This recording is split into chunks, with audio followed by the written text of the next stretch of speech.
La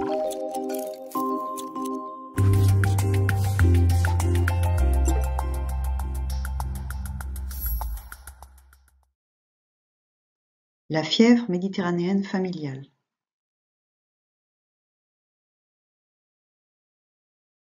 Il s'agit d'une maladie qui évolue par poussée inflammatoire. Les patients en cas de crise présentent de la fièvre qui peut aller jusqu'à 40 pendant 2 à 4 jours avec essentiellement des douleurs abdominales. D'autres symptômes peuvent exister qu'on va voir juste après. Les crises sont en général similaires chez un même patient au cours du temps. S'associe à la fièvre, principalement des douleurs abdominales, mais également il peut y avoir des douleurs thoraciques. En effet, les douleurs sont en rapport avec une inflammation des séreuses. Donc il peut s'agir du péritoine, de la plèvre ou plus rarement du péricarde. Les patients présentent également des arthralgies des grosses articulations comme les genoux ou les chevilles. Au niveau des chevilles, il y a une atteinte cutanée qui est assez spécifique qui s'appelle le pseudo-érysipèle de cheville où il y a une rougeur et une douleur et un œdème périmalléolaire. Enfin, les patients peuvent présenter des douleurs musculaires, notamment des membres inférieurs, après des efforts.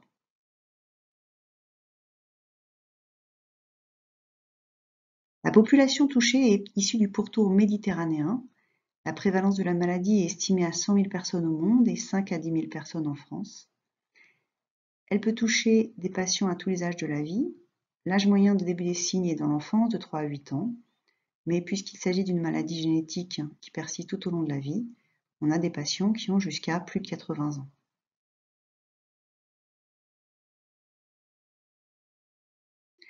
La transmission de cette maladie est autosomique récessive. Le gène muté s'appelle MEFV pour Mediterranean Fever. Pour être atteint de la maladie, il faut 2 mutations de ce gène. Donc en général, les sujets malades ont des parents qui sont porteurs d'une seule mutation. On dit qu'ils sont donc porteurs sains. Ce gène MEFV code une protéine qui s'appelle la pyrine, qui est impliquée dans l'inflammation. Quand il y a une mutation, elle est constitutionnellement activée et va aboutir à un excès de synthèse de cytokines pro-inflammatoires, notamment l'interleukine 1, qui va entraîner la fièvre et les symptômes.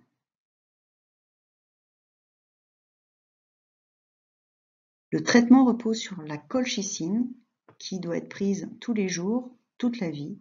Elle permet de prévenir les crises et ainsi de prévenir l'inflammation chronique et de ne pas aboutir à la complication la plus grave, qui est l'amylose inflammatoire.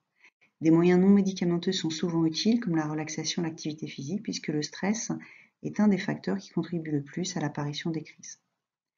En cas de résistance prouvée, ce qui est une situation extrêmement rare, on peut discuter avec les centres experts d'alternatives, notamment de biothérapie anti-interleukine 1.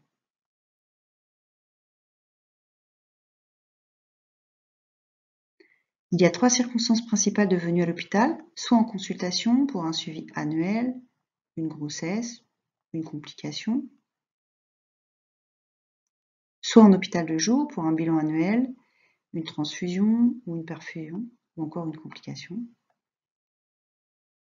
soit en hôpital traditionnel pour une poussée de la maladie, une complication ou tout autre problème de santé qui est indépendant de la fièvre méditerranéenne. Cette maladie a un impact sur la vie quotidienne. Il faut ainsi penser à prendre sa colchicine tous les jours, connaître les circonstances qui favorisent les crises et les prévenir, avoir une bonne hygiène de vie et une activité physique régulière. Il faut également conseiller aux patients de porter des bas ou des chaussettes de contention s'ils ont des myalgies des membres inférieurs. Pour en savoir plus, il existe une mise au point en français sur la fièvre méditerranéenne familiale parue dans la revue de médecine interne en 2018. Enfin, sur le site de la filière FAI2R et sur Orphanet, il y a des résumés de la maladie.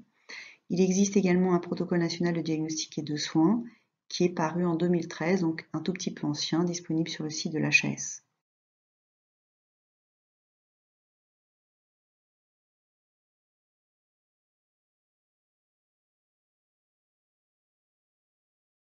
Je vous remercie de votre attention.